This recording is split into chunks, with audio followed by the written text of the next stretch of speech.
Hey guys, what's going on? I know it's been a little while since we made a video. Our last video was Joey ripping his NB Miata through the canyons. That thing has a ton of new mods that have been done to it recently. I know we haven't posted on it, but there will be a following video to let you guys know exactly what's going on with Joey's car. Today we're going to be working on my 2016 Yamaha Fz09.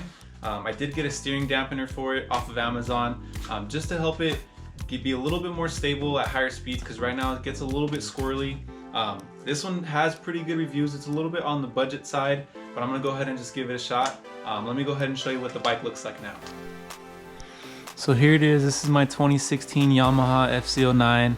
I picked this thing back up in July of 2020. First street bike I've ever had. A lot of people would say that this is probably a lot of power for somebody first time on a bike, but I have grown up around dirt bikes, and you know, I kind of have pretty good riding experience. So it's actually an 850cc 3-cylinder. It has an M4 slip-on exhaust on it already. The previous owner installed a LED headlight in it, so it's really bright light in the nighttime. Sounds really good. It does need tires, so I'm gonna do a video on getting new tires pretty soon. Previously installed these Pro Taper Carmichael bars. They give it a little bit more of an aggressive stance, and it kind of sits you forward a little bit to help keep the bike more stable. So I got this little mirror. It folds in, so when you're splitting lanes on the highway, you don't really have to worry about busting your knuckles or ruining your mirror on somebody's car. So here's everything that you get with the kit off of Amazon. It comes with the bracket. This is gonna bolt to the top of the bars. Here's the steering dampener. It has, I believe, 20 different adjustments for stiff and softness. We'll go ahead and just start getting this thing thrown on. You are gonna need a couple tools, mainly just some Allen keys. You are gonna need this T50 Torx bit, a little screwdriver to take off some pins and stuff. So what I'm gonna do right now is go ahead and start removing this plastic piece, and then we're gonna bolt the bracket in down here.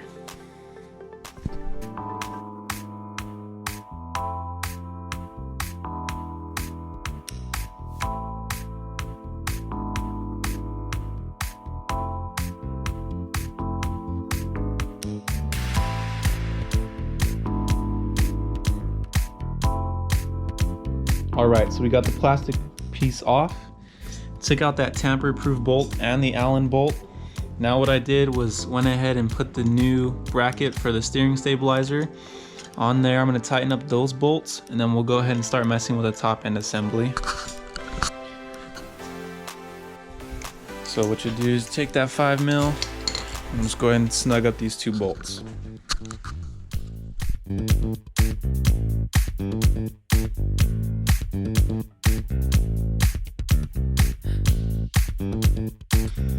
Boom, so got my bracket on.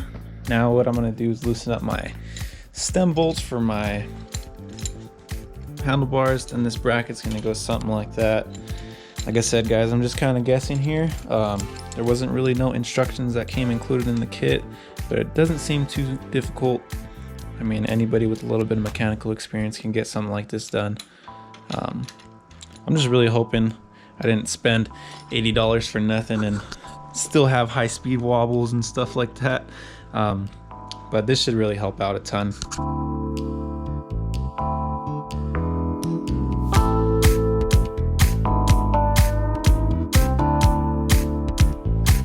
Alright, so I got my two brackets on. Now pretty much the only thing left is for me to throw on the damper. Here's another look at it. Pretty clean, and for 80 bucks off Amazon. We'll go ahead and give it a shot for now. I'm sure later on I can get a really nice expensive one. It's not really in my budget right now.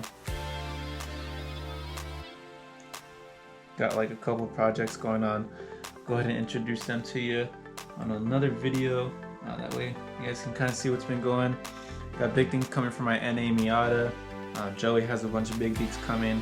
We're also going to introduce another person to the channel, so stay tuned for that. Once again, we do apologize for the lack of videos, but we're going to try and get back into it now.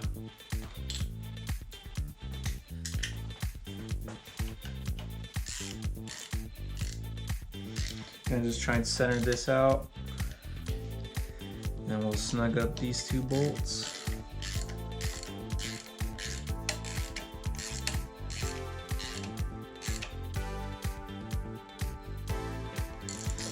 Alright, I think that's it. That's pretty good right there, honestly. I can get the bars back and forth, full lock without any binding or anything like that. And then maybe tomorrow when there's daylight out, we can do a little bit of a ride. I can get you a little bit of a better review on it, see exactly how much better it made the bike. Alright, so there it is. Not too big, not too bulky. I mean, it looks pretty clean. Here's the dampening adjustment here. I'm gonna have to ride the bike to see what setting I prefer. I know I'm gonna have to change it for highway and like in canyon carving roads and stuff like that. But you can see, I mean, all the way soft, the bars pretty much just fall by themselves, which is pretty cool. And then if you stiffen it all the way up, the bars are gonna stay nice and straight, just to help with some stability on the highway at high speed, which is exactly why I wanted it. Alright guys, so I have had the stabilizer on the bike for about 3 days now. 100% better really, a lot more stable at high speed, a little bit better on turn in, which is really what I wanted. I did notice though that some of the bolts were starting to come loose due to the vibrations on the bike, so I did put a little bit of blue Loctite on some of the hardware just to keep everything 100% secured. I'll go ahead and show you exactly which bolts needed it. I did lose one of the little spacers that holds the hydraulic onto the bar mount, but what I did was put like 3 or 4 little washers on it for now until I can get something more permanent later on down the road. But let's go on outside, I'll show you exactly what it looks like. So it's quite windy out today, very cold, and there's like these little tiny snowballs, like little snowflakes falling. You see them on the seat here. Excuse the filthy mess on my bike, I do park it outside. But here's where I had to put the washers at. So pretty much what happened is I didn't put no Loctite on this bolt right here, which the vibration made it come out and I lost the spacer. And then also the other bolt that goes through here, when you tighten it down, you're definitely going to want to put some blue Loctite in there. So definitely right there, definitely put some right here. And I did put the dampening adjuster kind of up towards the top there, just to make it a little bit more low profile, a little bit sleeker looking. But I really am impressed with it. Alright everyone, so that's going to be it for today's video. If you have any questions, go ahead and leave them down in the comments below. Also, appreciate you guys for coming back to the channel. Like, comment, subscribe, share it with your friends. It would mean a ton for us. Make sure you leave a thumbs up. We'll see you next time.